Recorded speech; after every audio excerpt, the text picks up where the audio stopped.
ओम नमो भगवते वासुदेवाय। ओम बृहस्पति देवाय नमः। स्वागत है आपका हमारे चैनल पर। आज के इस वीडियो में आप सुनेंगे बृहस्पतिवार व्रत की कथा। कथा आरंभ करने से पहले सभी प्रकार के व्रतों की कथाएं सुनने के लिए और हमसे जुड़े रहने के लिए कृपया हमारे चैनल को सब्सक्राइब अवश्य करें।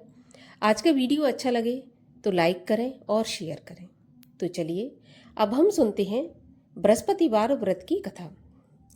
प्राचीन समय की बात है कि भारत में एक राजा राज्य करता था। वह बड़ा प्रतापी तथा दानी था। वह नित्य प्रति मंदिर में भगवत दर्शन करने जाता था। वह ब्राह्मण और गुरु की सेवा किया करता था। उसके द्वार से कोई भी याचक निराश होकर नहीं लौटता था। वह प्रत्येक गुरुवार को व्रत रखता एवं पूजन करता था। हर दिन गरीबों की सहायता करता था, परंतु यह सब बातें उसकी रानी को अच्छी नहीं लगती थी। वह न व्रत करती और न किसी को एक भी पैसा दान में देती थी। वह राजा से भी ऐसा करने को मना किया करती थी। एक समय की बात है कि राजा शिकार खेलने वन को चले गए। घर पर रानी और दासी थी। उस समय गुरु बृहस्पति साधु का रूप धारण कर राजा के दरवाजे पर भिक्षा मांगने आए। साधु ने रानी से भिक्षा मांगी तो वह कहने लगा, हे साधु महाराज, मैं इस दान पुण्य से तंग आ गई हूँ। इस कार्य के लिए तो मेरी पति देवी बहुत है। अब आप ऐसी कृपा करें कि सारा धन नष्ट हो जाए तथा मैं आराम से रह सकूं। साधु रूपी बृहस्पति देव ने कहा, हे देवी, तुम बड़ी विचित्र हो। संतान और धन से कोई दुखी नहीं होता, इसको सभी चाहते हैं। पापी भी पुत्र और धन की इच्छा करता है। अगर तुम्हारे पास धन अधिक है तो भूखे मनुष्यों को भोजन कराओ, प्याऊ लगवाओ, ब्राह्मणों को दान दो, धर्मशालाएं बनवाओ, कुआं, तालाब, बावड़ी, बाग बगीचों आदि का निर्माण कराओ, निर्धनों की कुंवारी कन्याओं का विवाह कराओ, यज्ञ आदि करो। ऐसे कर्मों से आपके कुल का और आपका नाम परलोक में सार्थक होगा एवं स्वर्ग की प्राप्ति होगी। परंतु रानी साधु की इन बातों से खुश नहीं हुई। उसने कहा, हे साधु महाराज, मुझे ऐसे धन की आवश्यकता नहीं जिसको मैं अन्य लोगों को दान दूं तथा जिसको रखने और संभालने में ही मेरा सारा समय नष्ट हो जाए। साधु ने कहा, हे देवी, यदि तुम्हारी ऐसी इच्छा है तो जैसा मैं तुम्हें बताता हूँ तुम वैसा ही करना। बृहस्पतिवार के दिन घर को गोबर से लीपना, अपने केशों को पीली मिट्टी से धोना, केशों को धोते समय स्नान करना, राजा से कहना वह हजामत करवाए, भोजन में मांस मदिरा खाना, कपड़ा धोबी के यहाँ धुलने डालना। इस प्रकार 7 बृहस्पतिवार करने से तुम्हारा सारा धन नष्ट हो जाएगा। यह कहकर साधु महाराज अंतर्ध्यान हो गए। रानी ने साधु के कहने के अनुसार 7 बृहस्पतिवार वैसा ही करने का विचार किया। साधु के बताए अनुसार करते हुए केवल 3 बृहस्पतिवार ही बीते थे कि उसकी समस्त धन संपत्ति नष्ट हो गई। भोजन के लिए दोनों समय परिवार तरसने लगा तथा सांसारिक भोगों से दुखी रहने लगा। तब वह राजा रानी से कहने लगा कि रानी, तुम यहाँ पर रहो, मैं दूसरे देश में जाता हूँ, क्योंकि यहाँ पर मुझे सभी मनुष्य जानते हैं, इसलिए मैं यहाँ कोई कार्य नहीं कर सकता। देश चोरी परदेश भीख बराबर है। ऐसा कहकर राजा परदेश चला गया। वहाँ जंगल से लकड़ी काट कर लाता और शहर में बेचता। इस तरह जीवन व्यतीत करने लगा। इधर राजा के बिना रानी और दासियां दुखी रहने लगी। किसी दिन भोजन मिलता और किसी दिन जल पीकर ही रह जाती। एक समय रानी और दासियों को 7 दिन बिना भोजन के व्यतीत हो गए। तो रानी ने अपनी दासी से कहा कि हे दासी, यहाँ पास ही के नगर में मेरी बहन रहती है, वह बड़ी धनवान है, तू उसके पास जा और वहाँ से 5 शेर बेझर मांग कर ले आ, जिससे कुछ समय के लिए गुजर हो जाएगी। दासी रानी की बहन के पास गई। रानी की बहन उस समय पूजा कर रही थी। बृहस्पतिवार का दिन था। दासी ने रानी की बहन से कहा, हे रानी, मुझे आपकी बहन ने भेजा है, मुझे 5 शेर बेझर दे दो। दासी ने यह बात अनेक बार कही, परंतु रानी की बहन ने कोई उत्तर नहीं दिया, क्योंकि वह उस समय बृहस्पतिवार की कथा सुन रही थी। जब दासी को रानी की बहन से कोई उत्तर नहीं मिला तो वह बहुत दुखी हुई। उसे क्रोध भी आया। वह लौटकर रानी से बोली, हे रानी, आपकी बहन बहुत ही धनी स्त्री है, वह छोटे लोगों से बात भी नहीं करती। मैंने उससे कहा तो उसने कोई उत्तर नहीं दिया। मैं वापस चली आई। रानी बोली, हे दासी, इसमें उसका कोई दोष नहीं है। जब बुरे दिन आते हैं तब कोई सहारा नहीं देता। अच्छे बुरे का पता विपत्ति में ही लगता है। जो ईश्वर की इच्छा होगी वही होगा, और यह सब तो हमारे भाग्य का दोष है। उधर रानी की बहन ने सोचा कि मेरी बहन की दासी आई थी, परंतु मैं उससे नहीं बोली, इससे वह बहुत दुखी हुई होगी। कथा सुनकर और विष्णु भगवान का पूजन समाप्त कर वह अपनी बहन के घर आई और कहने लगी, बहन, मैं बृहस्पतिवार का व्रत कर रही थी। तुम्हारी दासी गई, परंतु जब तक कथा होती है तब तक ना उठते हैं और ना बोलते हैं, इसलिए मैं नहीं बोली। कहो दासी, क्यों गई थी? रानी बोली, बहन, हमारे घर पे अनाज नहीं था। वैसे तुमसे कोई बात छुपी नहीं है, इस कारण मैंने दासी को तुम्हारे पास 5 सेर बेजल लेने के लिए भेजा था। रानी की बहन बोली, बहन देखो, बृहस्पति भगवान सबकी मनोकामना पूरी करते हैं। देखो, शायद तुम्हारे घर में अनाज रखा हो। यह सुनकर दासी घर के अंदर गई तो वहां उसे एक घड़ा बेजर का भरा मिल गया। उसे बड़ी हैरानी हुई, क्योंकि उसने एक एक बर्तन देख लिया था। उसने बाहर आकर रानी को बताया।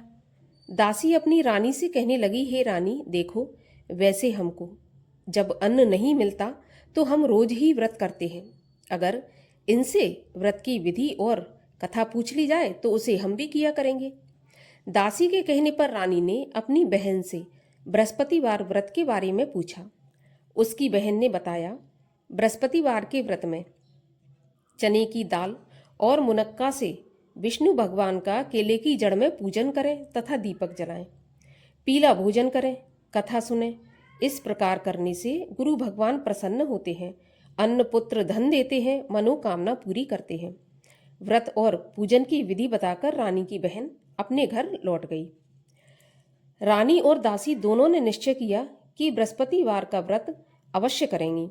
7 रोज बाद जब बृहस्पतिवार आया तो उन्होंने व्रत रखा। घुड़साल में जाकर चना और गुड़ बीन लाई और उसकी दाल से केले की जड़ तथा विष्णु भगवान का पूजन किया। अब भोजन पीला कहाँ से आए? दोनों बड़ी दुखी हुई, परंतु उन्होंने व्रत किया था, इस कारण बृहस्पति भगवान प्रसन्न थे। एक साधारण व्यक्ति के रूप में वे 2 थालों में सुंदर पीला भोजन लेकर आए और दासी को देकर बोले, हे दासी, यह भोजन तुम्हारे और रानी के लिए है, तुम दोनों करना। दासी भोजन पाकर बड़ी प्रसन्न हुई और रानी से बोली, रानी जी भोजन कर लो। रानी को भोजन आने के बारे में कुछ पता नहीं था, इसलिए वह दासी से बोली, जा तू ही भोजन कर, क्योंकि तू हमारी व्यर्थ में हंसी उड़ाती है। दासी बोली, एक व्यक्ति भोजन दे गया है। रानी कहने लगी, वह भोजन तेरे लिए दे गया है, तू ही कर। दासी ने कहा, वह व्यक्ति हम दोनों के लिए 2 थालों में भोजन दे गया है, इसलिए मैं और आप दोनों ही एक साथ भोजन करेंगी। दोनों ने गुरु भगवान को नमस्कार कर भोजन प्रारंभ किया। उसके बाद से वे प्रत्येक बृहस्पतिवार को गुरु भगवान का व्रत और पूजन करने लगी। बृहस्पति भगवान की कृपा से उनके पास धन हो गया, परंतु रानी फिर पहले की तरह आलस करने लगी। तब दासी बोली, देखो रानी, तुम पहले भी इस प्रकार आलस करती थी, तुम्हें धन के रखने में कष्ट होता था, इस कारण सभी धन नष्ट हो गया। अब गुरु भगवान की कृपा से धन मिला है तो फिर तुम्हें आलस होता है। बड़ी मुसीबतों के बाद हमने यह धन पाया है, इसलिए हमें दान पुण्य करना चाहिए तथा भूखे मनुष्यों को भोजन कराओ, प्याऊ लगवाओ, ब्राह्मणों को दान दो, कुआं तालाब बावड़ी आदि का निर्माण करवाओ, मंदिर पाठशाला बनवाकर दान दो, कुंवारी कन्याओं का विवाह कराओ, धन को शुभ कार्यों में खर्च करो, जिससे तुम्हारे कुल का यश बढ़े तथा स्वर्ग प्राप्त हो और पितृ प्रसन्न हो। दासी की बात मानकर रानी ने इसी प्रकार के कर्म करने प्रारंभ कर दिए। अब तो उसका यश फैलने लगा। एक दिन रानी और दासी आपस में विचार करने लगी कि न जाने राजा किस दशा में होंगे, उनकी कोई खोज खबर नहीं है। गुरु भगवान से उन्होंने प्रार्थना की और भगवान ने रात्रि में राजा को स्वप्न में कहा कि हे राजा, उठ, तेरी रानी तुझको याद करती है, अब अपने देश को लौट जा। राजा प्रातःकाल उठा। वह विचार करने लगा कि स्त्री जाति खाने और पहनने की ही साथी होती है, पर भगवान की आज्ञा मानकर वह अपने नगर को चलने के लिए तैयार हुआ। जब राजा परदेश गया तो परदेश में बहुत दुखी रहने लगा। प्रतिदिन जंगल से लकड़ी बीन कर लाता, उसे शहर में बेचकर अपने दुखी जीवन को बड़ी कठिनता से व्यतीत करता था। एक दिन राजा दुखी हो अपनी पुरानी बातों को याद करके रोने लगा। उस जंगल में बृहस्पति देव एक साधु के रूप में आए और राजा के पास आकर बोले, लकड़हारे, तुम इस सुनसान जंगल में क्यों बैठे हो? मुझे बताओ। यह सुन राजा के नेत्रों में जल भर आया और साधु की वंदना करके बोला, हे प्रभु, आप सब कुछ जानने वाले हैं। इतना कहकर राजा ने साधु को अपनी संपूर्ण कहानी सुना दी। महात्मा तो दयालु होते हैं। वे राजा से बोले, राजा, तुम्हारी पत्नी ने बृहस्पति देव के प्रति अपराध किया था, जिसके कारण तुम्हारी यह दशा हो गई। अब तुम किसी प्रकार की चिंता मत करो, भगवान तुम्हें पहले से भी ज़्यादा धन देंगे। देखो, तुम्हारी पत्नी ने बृहस्पतिवार का व्रत प्रारंभ कर दिया है। अब तुम भी बृहस्पतिवार का व्रत करके चने की दाल व गुड़ जल के लोटे में डालकर केले का पूजन करो। फिर कथा कहो या सुनो, तो भगवान तुम्हारी सब कामनाओं को पूरा करेंगे। साधु को प्रसन्न देखकर राजा बोला, हे प्रभु, मुझे लकड़ी बेचकर इतना पैसा नहीं बचता जिससे भोजन करने के उपरांत कुछ बचा सकूं। मैंने रात्रि में अपनी रानी को व्याकुल देखा है। मेरे पास कोई साधन नहीं जिससे उसका समाचार जान सकूं। फिर मैं बृहस्पति देव की क्या कहानी कहूं, यह भी मुझको मालूम नहीं है। साधु ने कहा, हे राजा, तुम किसी बात की चिंता मत करो। बृहस्पतिवार के दिन तुम रोज की तरह लकड़ियां लेकर शहर में जाओ। तुम्हें रोज से दुगना धन प्राप्त होगा, जिससे तुम भली भांति भोजन कर लोगे तथा बृहस्पति देव की पूजा का सामान भी आ जाएगा। और बृहस्पतिवार की कहानी इस प्रकार से है। प्राचीन काल में एक बहुत ही निर्धन ब्राह्मण था। उसकी कोई संतान नहीं थी। वह नित्य पूजा पाठ करता, परंतु उसकी जो पत्नी थी बहुत मलिनता के साथ रहती थी। वह न स्नान करती और न किसी देवता का पूजन करती। सवेरे उठते ही सर्वप्रथम भोजन करती, बाद में कोई और काम करती। तो ब्राह्मण देवता बहुत दुखी रहते थे। पत्नी को बहुत समझाते, किंतु उसका कोई परिणाम नहीं निकलता था। तो भगवान की कृपा से ब्राह्मण की स्त्री के कन्या उत्पन्न हुई। वह कन्या अपने पिता के घर में बड़ी होने लगी। वह बालिका प्रातः स्नान करके भगवान विष्णु का जप करती, बृहस्पतिवार का व्रत भी करती।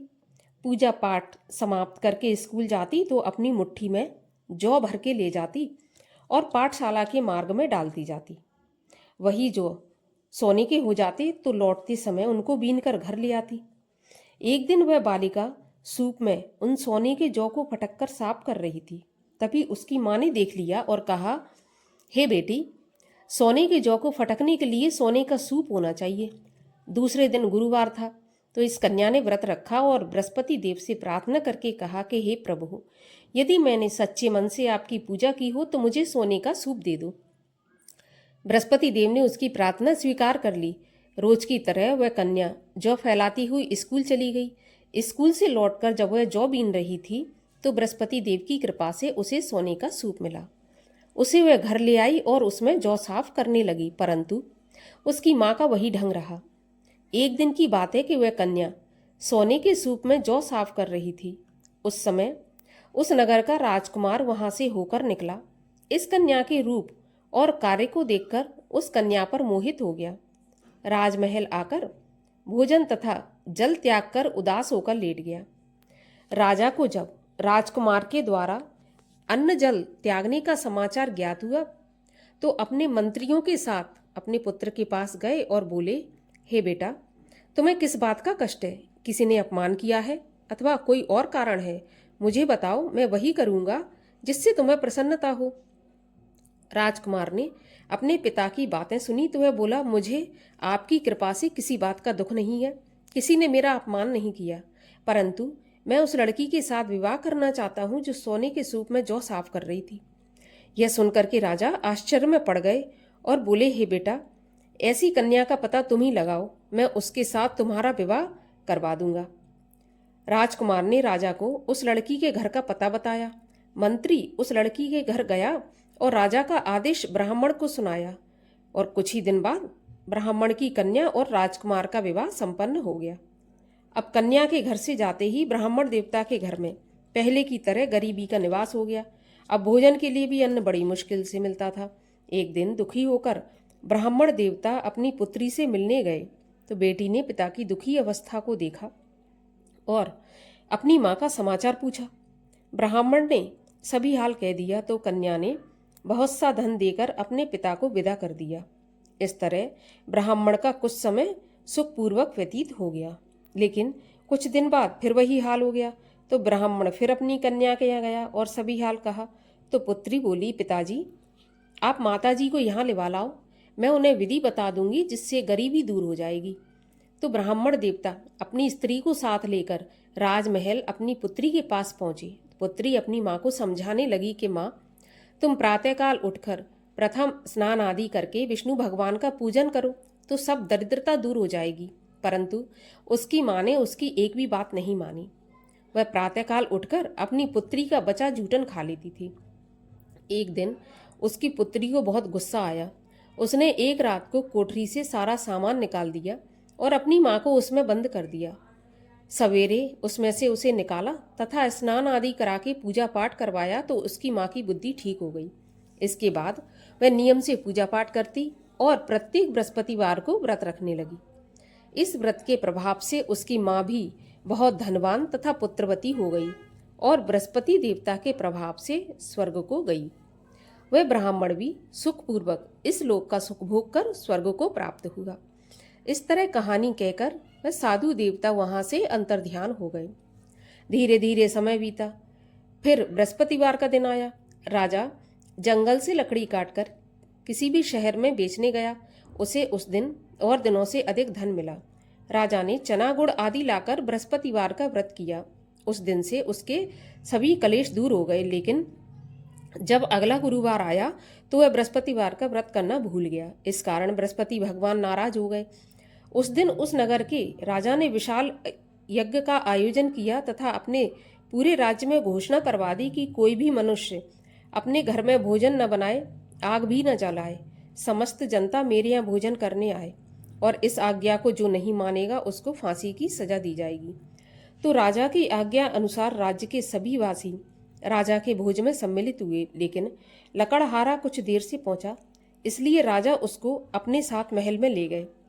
जब राजा लकड़हारे को भोजन करा रहे थे तो रानी की दृष्टि उस खूंटी पर पड़ी जिस पर उसका हार लटका हुआ था। उसे हार खूंटी पर लटका दिखाई नहीं दिया। तो रानी को निश्चय हो गया कि मेरा हार इस लकड़हारे ने चुरा लिया है। उसी समय सैनिक बुलवाकर उसको जेल में डलवा दिया। जब लकड़हारा जेल में गया तो बहुत दुखी होकर विचार करने लगा कि न जाने कौन से पूर्व जन्म के कर्म से मुझे यह दुख प्राप्त हुआ है, और उसी साधु को याद करने लगा जो कि जंगल में मिला था। तत्काल बृहस्पति देव साधु के रूप में प्रकट हो गए और उसकी दशा को देखकर कहने लगे, मूर्ख, तूने बृहस्पति देवता की कथा नहीं की, इसी कारण तुझे दुख प्राप्त हुआ है। अब चिंता मत कर, बृहस्पतिवार के दिन जेल खाने के दरवाजे पर 4 पैसे पड़े मिलेंगे, उनसे तू बृहस्पति देव की पूजा करना तो तेरे सभी कष्ट दूर हो जाएंगे। अगले बृहस्पतिवार उसे जेल के द्वार पर 4 पैसे मिले। राजा ने पूजा का सामान मंगवाकर कथा कही और प्रसाद बांटा। उसी रात्रि को बृहस्पति देव ने उस नगर के राजा को स्वप्न में कहा कि हे राजा, तूने जिस आदमी को जेल खाने में बंद कर दिया है वह निर्दोष है, वह राजा है, उसे छोड़ देना। रानी का हार उसी खूंटी पर लटका हुआ है। अगर तू ऐसा नहीं करेगा तो मैं तेरे राज्य को नष्ट कर दूंगा। राजा प्रातःकाल उठा और खूंटी पर हार टंगा देखकर लकड़हारे को बुलाकर क्षमा मांगी तथा राजा के योग्य सुंदर वस्त्र आभूषण भेंट करके उसे विदा किया। गुरुदेव की आज्ञा अनुसार राजा अपने नगर को चल दिया। राजा जब नगर के निकट पहुंचा तो उसे बड़ा ही आश्चर्य हुआ। नगर में पहले से अधिक बाग, तालाब, कुएं तथा बहुत सी धर्मशाला, मंदिर आदि बने हुए थे। राजा ने पूछा, यह किसका बाग और धर्मशाला है? तब नगर के सब लोग कहने लगे, यह सब रानी और दासी द्वारा बनवाए गए हैं। राजा को आश्चर्य हुआ और गुस्सा भी आया। जब रानी ने खबर सुनी कि राजा आ रहे हैं तो उसने अपनी दासी से कहा कि हे दासी, देख, राजा हमको कितनी बुरी हालत में छोड़ गए थे। हमारी ऐसी हालत देखकर वह लौट न जाए, इसलिए तू दरवाजे पर खड़ी हो जा। रानी की आज्ञा अनुसार दासी दरवाजे पर खड़ी हो गई। जब राजा आए तो उन्हें अपने साथ महल में लिवा लाई। तब राजा ने क्रोध करके अपनी तलवार निकाली और पूछने लगा, बताओ यह धन तुम्हें कैसे प्राप्त हुआ है। तब रानी ने बताया, हमें यह धन बृहस्पति देव के व्रत के प्रभाव से प्राप्त हुआ है। राजा ने निश्चय किया कि 7 रोज बाद तो सभी बृहस्पति देव का पूजन करते हैं, परंतु मैं रोजाना दिन में 3 बार कथा कहा करूंगा तथा रोज व्रत किया करूंगा। अब हर समय राजा के दुपट्टे में चने की दाल बंधी रहती तथा दिन में 3 बार कथा कहता। एक दिन राजा ने विचार किया कि चलो अपनी बहन के यहाँ हो आऊं। इस तरह निश्चय कर राजा घोड़े पर सवार हो अपनी बहन के यहाँ चल दिया। मार्ग में उसने देखा कि कुछ आदमी एक मुर्दे को लिए जा रहे हैं। उन्हें रोककर राजा कहने लगा कि भाइयों, मेरी बृहस्पति देव की कथा सुन लो। तो वे बोले, लो, हमारा तो आदमी मर गया, इसको अपनी कथा की पड़ी है। परंतु कुछ आदमी बोले, अच्छा कहो, हम तुम्हारी कथा सुनेंगे। तो राजा ने दाल निकाली और कथा कहनी शुरू कर दी। जब कथा आधी हुई थी तो मुर्दा हिलने लगा और जब कथा समाप्त हुई तो राम राम करके वह मुर्दा उठकर खड़ा हो गया। राजा आगे बढ़ा। चलते चलते शाम हो गई। आगे मार्ग में उसे किसान खेत में हल चलाता मिला। राजा उससे बोला, अरे भैया, तुम मेरी बृहस्पतिवार की कथा सुन लो। किसान बोला, जब तक मैं तेरी कथा सुनूंगा तब तक 4 हरैया जोत लूंगा। जा अपनी कथा किसी और को सुनाना। तो राजा आगे चलने लगा। राजा के हटते ही बैल पछाड़ खाकर गिर गए तथा किसान के पेट में बहुत जोर से दर्द होने लगा। उसी समय किसान की पत्नी रोटी लेकर आई। उसने जब यह देखा तो अपने पुत्र से सब हाल पूछा और बेटे ने सभी हाल बता दिया। तो बुढ़िया दौड़ी दौड़ी उस घुड़सवार के पास गई और उससे बोली, मैं तेरी कथा सुनूंगी, तू अपनी कथा मेरे खेत पे चलकर ही कहना। तो राजा ने लौटकर बुढ़िया के खेत पे जाकर कथा कही, जिसके सुनते ही बैल खड़े हो गए तथा किसान के पेट का दर्द भी बंद हो गया। राजा अपनी बहन के घर पहुंच गया। बहन ने भाई की खूब मेहमानी की। दूसरे रोज प्रातःकाल राजा जगा तो वह देखने लगा कि सब लोग भोजन कर रहे हैं। राजा ने अपनी बहन से पूछा कि कोई ऐसा मनुष्य है जिसने भोजन नहीं किया हो, जो मेरी बृहस्पतिवार की कथा सुन ले। तो बहन बोली, भैया, यह देश ऐसा ही है। पहले यहाँ के लोग भोजन करते हैं, बाद में अन्य काम करते हैं। अगर कोई पड़ोस में हो तो मैं देख आती हूँ। ऐसा कहकर बहन देखने चली, परंतु उसे कोई ऐसा व्यक्ति नहीं मिला जिसने भोजन नहीं किया हो। वह एक कुम्हार के घर गई जिसका लड़का बीमार था। उसे मालूम हुआ कि उसके यहाँ 3 दिन से किसी ने भोजन नहीं किया। तो रानी ने अपनी भाई की कथा सुनने के लिए कुम्हार से कहा तो वह तैयार हो गया। राजा ने जाकर बृहस्पतिवार की कथा कही, जिसको सुनकर उसका लड़का ठीक हो गया। अब तो राजा की प्रशंसा होने लगी। एक दिन राजा ने अपनी बहन से कहा, बहन, मैं अपने घर को जाऊंगा, तुम भी तैयार हो जाओ। राजा की बहन ने अपनी सास से अपने भाई के साथ जाने की आज्ञा मांगी। सास बोली, चली जा, परंतु अपने लड़कों को मत ले जाना, क्योंकि तेरे भाई के तो कोई संतान नहीं होती है। बहन ने अपने भाई से कहा, हे भैया, मैं तो चलूंगी पर कोई बालक नहीं जाएगा। राजा बोला, जब कोई बालक नहीं चलेगा तो तुम क्या करोगी। बड़े दुखी मन से राजा अपने नगर को लौट आया। राजा ने अपनी रानी से कहा, हम निर्वंशी राजा हैं, हमारा मुंह देखने का भी धर्म नहीं है। वह बिना भोजन आदि किए शैया पर लेट गया। तो रानी बोली, प्रभु, बृहस्पति देव ने हमें सब कुछ दिया है, तो वे हमें संतान भी अवश्य देंगे। उसी रात को बृहस्पति देव ने राजा को स्वप्न में कहा कि राजा, उठ, सभी सोच त्याग दे, तेरी रानी गर्भवती है। राजा को यह जानकर बड़ी खुशी हुई। 9वें महीने रानी के गर्भ से एक सुंदर पुत्र पैदा हुआ। तब राजा बोला, हे रानी, स्त्री बिना भोजन की रह सकती है, परंतु बिना कहे नहीं रह सकती। जब मेरी बहन आवे तो तुम मुझसे कुछ कहना मत। रानी ने हाँ कर दिया। जब राजा की बहन ने यह शुभ समाचार सुना तो वह बहुत खुश हुई तथा बधाई लेकर अपने भाई के यहाँ आई। तभी रानी ने कहा, घोड़ा चढ़ाकर नहीं आई, गधा चढ़ी आई। राजा की बहन बोली, भाभी, मैं इस प्रकार न कहती तो तुम्हें औलाद कैसे मिलती। बृहस्पति देव ऐसे ही हैं, जैसी जिसके मन में कामना है सभी को पूर्ण करते हैं। जो सद्भावना पूर्वक बृहस्पतिवार का व्रत करता है एवं कथा पढ़ता है अथवा सुनता है और दूसरों को सुनाता है, बृहस्पति देव उसकी सभी मनोकामना पूरी करते हैं। बृहस्पति देव उनकी सदैव रक्षा करते हैं जो सद्भावना से गुरुदेव का पूजन एवं व्रत सच्चे हृदय से करते हैं। उनकी सभी मनोकामनाएं पूर्ण होती हैं। जैसी सच्ची भावना से रानी और राजा ने बृहस्पति देव की कथा का गुणगान किया, उनकी सभी इच्छाएं बृहस्पति देव ने पूर्ण की। इसलिए सबको कथा सुनने के बाद प्रसाद लेकर जाना चाहिए। हृदय से उनका मनन करते हुए जयकारा बोलना चाहिए। बोलिए बृहस्पति देव की जय। बृहस्पति देव की आरती। ओम जय बृहस्पति देवा, स्वामी जय बृहस्पति देवा। छिन छिन भोग लगाऊं, कदली फल मेवा। ओम जय बृहस्पति देवा, तुम पूरन परमात्मा, तुम अंतर्यामी। जगत पिता जगदीश्वर, तुम सबके स्वामी। ओम जय बृहस्पति देवा। चरणामृत निज निर्मल, सब पातक हरता। सकल मनोरथ दायक, कृपा करो भरता। ओम जय बृहस्पति देवा।